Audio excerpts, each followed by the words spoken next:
자, 여러분 안녕하십니까? 반갑습니다. 부동산 세법의 김동수입니다. 자, 오늘 부동산 세법 이론 강의 마지막 시간이 되겠는데요.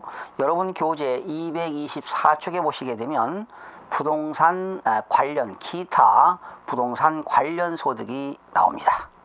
자, 첫 번째 부동산 매매업과 주택 신축 판매업과 부동산 임대업에 대해서 여러분 살펴보도록 하겠습니다.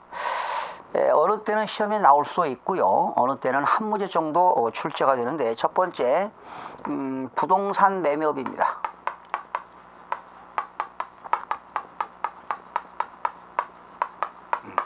부동산을 팔고 사는 거지요. 매매. 팔고 사는 것이 부동산 매매업인데, 거기 정의가 나왔는데요. 이 부동산 매매업에는 소득세법에서의 부동산 매매업이 있고, 두 번째는 부가가치세법상 부동산 매매업이 있어요. 거기 책 보시면 소득세법에서 부동산 매매업이라고 하는 것은 거주용이 아닌 겁니다. 그러니까 주거 목적이 아닌 것이 비주거용이 되겠죠. 비주거용 건물 건설업.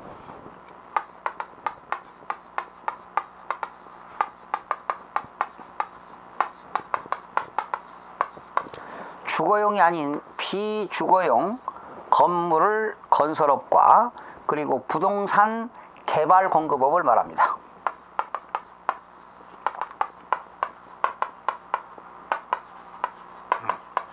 부동산을 개발하는 공급업을 말하는 것이 소득세법에서 부동산 매매업이 되겠습니다. 그러니까 매매업이라고 하는 건 팔고 사는 건데요. 소득세법에서는 주거용이 아닌 건물을 뭐한다? 건설한다. 그리고 부동산을 개발하는 그런 공급업, 이런 것들은 소득세법상 매매업이 되겠고요. 부가가치세법에서는 부동산 매매는요, 건물을 신축 분양하여 판매하는 경우도 포함된다. 이거는요, 부가가치세법에서는 일과세기간이 6개월이잖아요. 상반기, 하반기가 있는데 1사분기, 2사분기, 1과세기간이 6개월인데 6개월 동안에 1회 이상 부동산을 취득하고 1회 이상 취득, 2회 이상 양도, 6개월 동안에 한 번 취득하고 2회 이상 판매하게 되면 부가가치세법상 부동산 매매업자가 되는 겁니다. 거기 부동산 매매업 등의 업종 구분 나와 있죠. 오른쪽 3번 보니까 부동산 매매업자가 매매 차익은 어떻게 구하느냐. 그 매매 차익은 양도 차익이라고 볼 수 있겠죠. 그래서 부동산 매매업자의 매매 차익의 과세 표준은 어떻게 구하느냐. 양도한 금액에서 당연히 뭘 뺄까요? 필요금비 빼겠죠.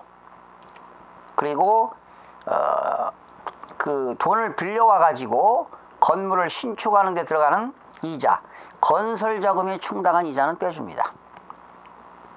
그리고 매도로 인하여 지급되는 공과금도 빼고요. 그리고 매매업자도 양도소득 기본공제가 가능합니다. 그리고 매매업자도 장기 보유 특별공제가 가능합니다. 이렇게 빼게 되면 과세 표준이 나옵니다. 또 네 번째, 매매 차익의 예정신고 납부는 어떻게 될까? 역시 매매일이 속하는, 여기서 매매일이라고 하는 것은 이제 대금 받은 날이 되겠죠. 매매일이 속하는 달의 말일부터 2개월이 되는 날까지 관할 세무서장에게 신고하도록 되어 있습니다. 양도소득세는 양도일이 속하는 달의 말일부터 2개월 이내에 납부하도록 되어 있어요. 마찬가지입니다. 부동산 매매업자는 매매일이 속하는 달의 말일부터 2개월이 되는 날까지 세무서장에게 신고하도록 되어 있습니다. 그 다음에 두 번째, 주택 신축 판매업입니다.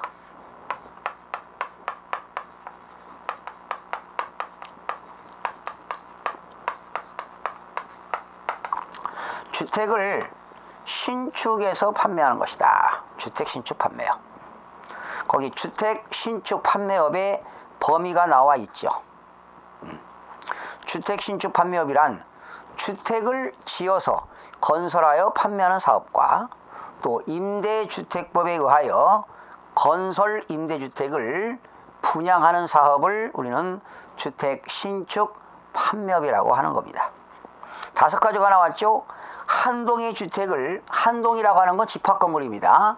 한 동의 주택을 신축하여 판매하는 경우, 건설업자에게 도급을 줘가지고 주택을 신축하여 판매하는 경우, 종전부터 소유하던 자기 토지 위에 주택을 신축하여 토지와 함께 판매하는 경우, 시공 중인 주택을 판매하는 경우, 또 5번째, 신축한 주택이 판매되지 아니하여 판매될 때까지 일시적으로 일부 또는 전부를 임대한 후에 판매하는 경우도 주택 신축 판매업의 범위가 되겠습니다.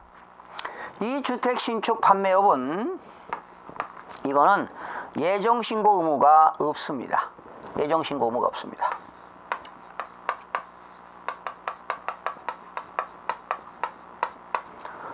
예정신고 의무 없고요. 이거는 다음 연도 5월 1일부터 5월 30일까지 확정신고만 하면 됩니다.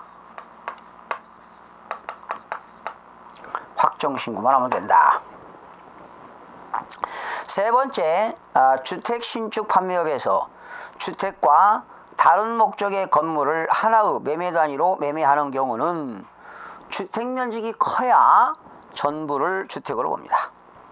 그러나 주택 면적이 아닌 다른 목적의 건물이 크거나 같을 때는 주택 부분만 주택으로 본다. 그러니까 주택이 큰 경우만 전부를 주택으로 보고, 상가나 점포가 크거나 같을 때는 주택 부분만 주택으로 본다. 이렇게 보시면 되겠어요. 3번째, 부동산 임대업입니다.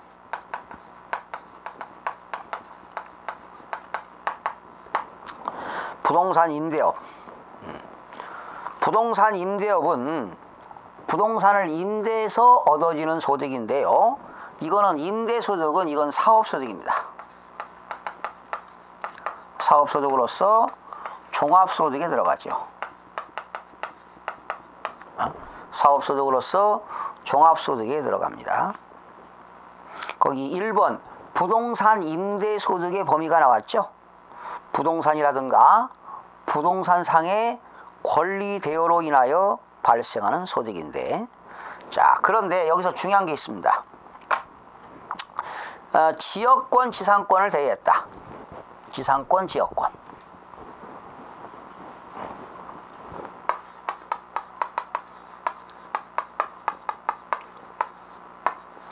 지상권, 지역권을 대여하고 받는 소득은 이거는 기타 소득입니다. 이것도 시험에 나왔는데요. 이거 지상권이라든가 지역권을 빌려주고 받는 소득은 무슨 소득이라고요? 기타 소득에 들어갑니다. 그 다음에 임대소득 중에 2번째, 공장재단과 광업재단을 대여하고 발생하는 소득도 임대소득이 들어갑니다. 또 광업권자, 조강권자 또는 덕대 등이, 덕대라고 하는 건 뭡니까? 광주와 광물을 채굴할 수 있는 계약을 맺고 광물을 채굴할 수 있는 것이 덕대가 되겠죠. 채굴에 관한 권리를 대여함으로 인하여 발생하는 소득. 광업권자, 조강권자 또는 덕대 등이 광물을 채굴할 수 있는 권리를 타인에게 대여하고 받는 소득도 임대소득으로 봅니다. 4번째, 자기 소유 부동산을 타인에게 담보물로 사용하게 하고 그 사용 대가를 받는 것도 임대소득으로 봅니다. 그리고 광고용 토지라든가 가옥의 옥상, 측면 등을 사용하게 하고 받는 것도 부동산 임대소득이 되겠습니다. 그러나 부동산 임대소득에 비과세가 있습니다. 부동산 임대소득 중 비과세가 되는 소득은 어떤 것이 있는가? 논답입니다. 전답. 전답을 작물 생산에 이용하게 함으로써 발생하는 소득. 그렇죠. 논답. 전답이죠. 전답을 작물 생산에 이용하게 하고 받는 소득은 비과세가 되겠습니다. 그 다음에 두 번째는 한 개의 주택을 소유하는 자가 그 주택을 빌려주고 받는 소득은 역시 비과세가 되겠는데요. 그러나 기준시가가 9억 원을 초과하는 고가주택은 제외된다. 이 말은 과세하겠다는 거죠. 그러니까 한 세대가 하나의 주택을 임대하고 받는 소득은 비과세가 되는데 기준시가가 9억 원을 초과하는 이러한 고가주택을 임대하고 받는 소득은 과세하겠다는 겁니다. 다만 외국 국외에 소지하는 주택의 임대소득은 주택수에 관계없이 무조건 과세합니다. 여러분이 외국에 주택이 있는데 그 주택을 임대하고 받는 소득은 무조건 과세가 되겠습니다. 그 다음에 세 번째, 임대소득의 총수익 금액입니다.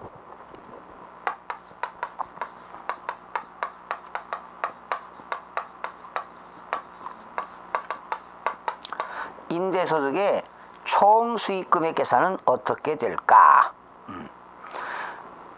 부동산을 갖다가 빌려주고 부동산상의 권리를 대여하고 보증금, 전세금 받는 거 있죠?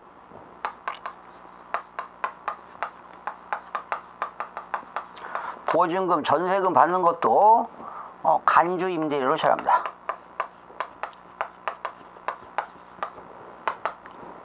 보증금 받고 전세금 받는 것도 집세를 받는 것으로 간주 임대료로 계산합니다.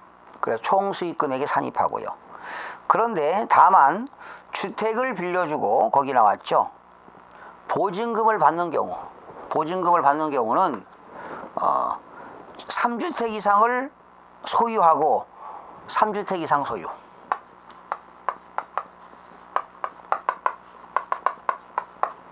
(3주택) 이상을 소유하고요. 그리고 보증금 합계액이 3억 원을 초과하는 경우에만 해당합니다.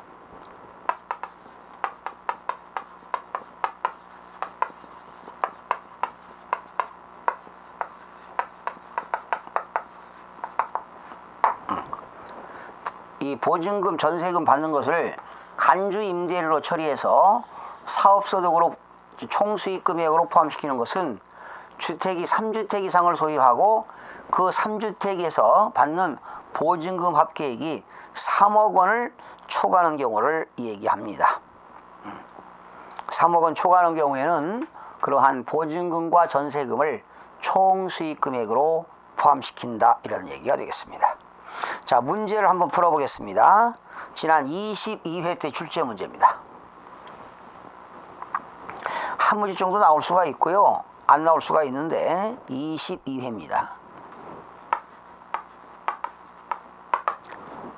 소득세법상 거주자의 임대소득의 비과세, 주택의 임대소득은 비과세는 하나의 주택을 임대하면 비과세가 되겠죠. 총수익금에 관한 설명으로 옳은 것. 주택은 상시 주거용으로 사업을 위한 주거용이 아니다. 주거용으로서 사업을 위한 주거용이 아니다 그랬습니다. 1번 임대하는 국내 소재 1주택의 비과세 여부 판단 시 기준시가가 6억 원을 기준으로 판단한다. 틀렸죠? 기준시가가 9억 원을 초과할 때는 과세가 되겠습니다. 2번 소득세법상 기준시가가 5억 원인 국외 소재 1주택을 임대하는 경우는 비과세한다. 여러분, 외국에 있는 주택을 임대하는 것은 무조건 과세입니다. 기준시가 관계없습니다. 본인과 배우자가 각각 국내 소재 주택을 소유하는 경우 이를 합산하지 않고 거주자별 소유주택 기준으로 임대소득 비과세 대상인 1주택 여부를 판단한다. 틀렸죠? 부부는 합산하겠죠. 그러니까 남편도 주택 하나 있고 부인도 주택이 있다면 그것은 1세대 2주택이 되잖아요. 그렇기 때문에 본인과 배우자가 각각 국내 주택을 소유하는 경우 합산하여 주택 임대소득 비과세 대상인 1주택 여부를 판단하게 되는 겁니다. 그러니까 남편도 하나 돼 있는데 임대하고 부인도 주택 하나 가지고 있는데 임대한다면 이건 1세대 2주택이니까 비과세가 안 된다는 겁니다. 4번 국내 소재 3주택을 소유한 자가 3주택입니다.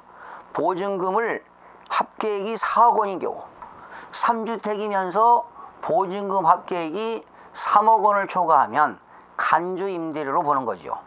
4억 원인 경우 보증금에 대하여 법령에서 정한 산식으로 계산한 금액을 총 수익 금액에 산입한다. 정답은 4번이 되겠네요.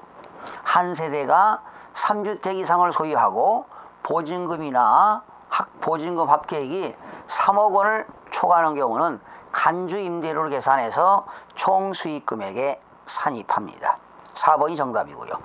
과세기간 종료일 현재 소유 중인 국내 소재 주택에 대한 임대소득의 비과세 여부 판단 시 기준시가는 과세기간 개시일을 기준으로 한다. 틀렸죠? 임대소득 비과세 여부는 과세기간 종료일 기준이죠.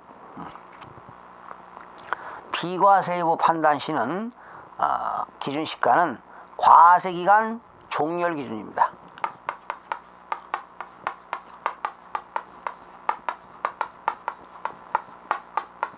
과세기간 종료일 기준이라는 것 기억하시기 바랍니다. 자, 문제 하나 다시 다른 문제로 넘어갑니다. 소득세법상 거주자의 부동산 임대업에서 발생하는 소득에 관한 설명으로 옳은 것. 지역권, 여러분 지역권하고 지상권을 대여함으로써 발생하는 소득은 사업소득이 아니라 뭐지요? 기타소득이니까 틀렸죠. 3번 미등기 부동산을 임대하고 그 대가로 받는 것은 사업소득이 아니다. 틀렸죠? 사업소득입니다.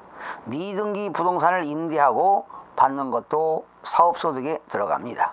4번 자기 소유 부동산을 타인에게 담보로 사용하게 하고 그 사용 대가로 받는 것은 사업소득이다. 정답은 4번이 되겠네요. 국외 소재 주택을 임대하고 그 대가로 받는 것은 사업소득이 아니다. 외국에 있는 주택을 임대하고 받는 것은 부동산 임대소득으로서 사업소득에 들어갑니다. 그래서 옳은 것은 4번이 되겠습니다. 다음 문제 넘어갑니다.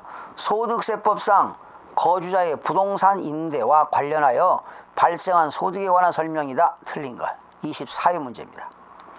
국외 소지하는 주택 임대소득은 주택수에 관계없이 과세한다. 그렇죠? 출처요. 국외 소재. 외국에 소지하는 주택은 주택수에 관계없이 무조건 과세입니다.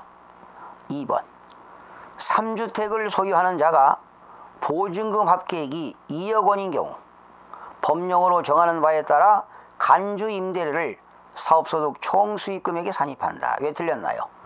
2억 원이 아니라 3억 원을 초과하는 경우지요. 3억 원을 초과하는 경우. 그죠? 3억 원인 경우입니다.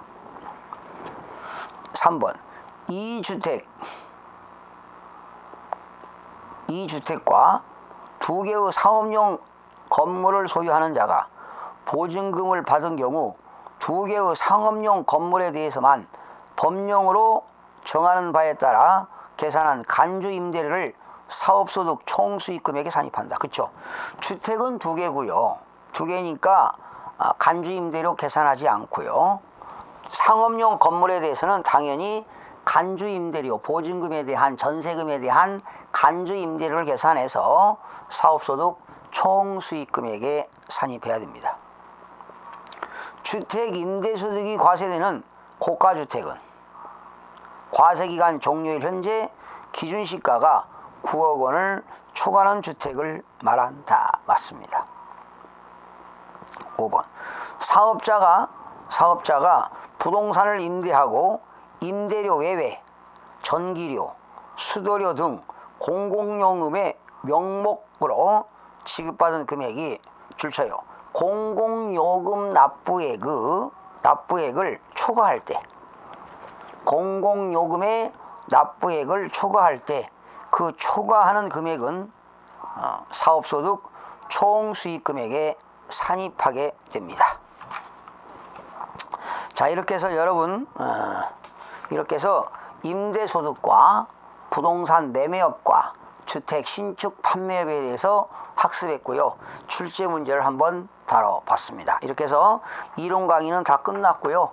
이제 문제풀이 강의를 시작하도록 하겠습니다. 여러분 대단히 수고하셨습니다.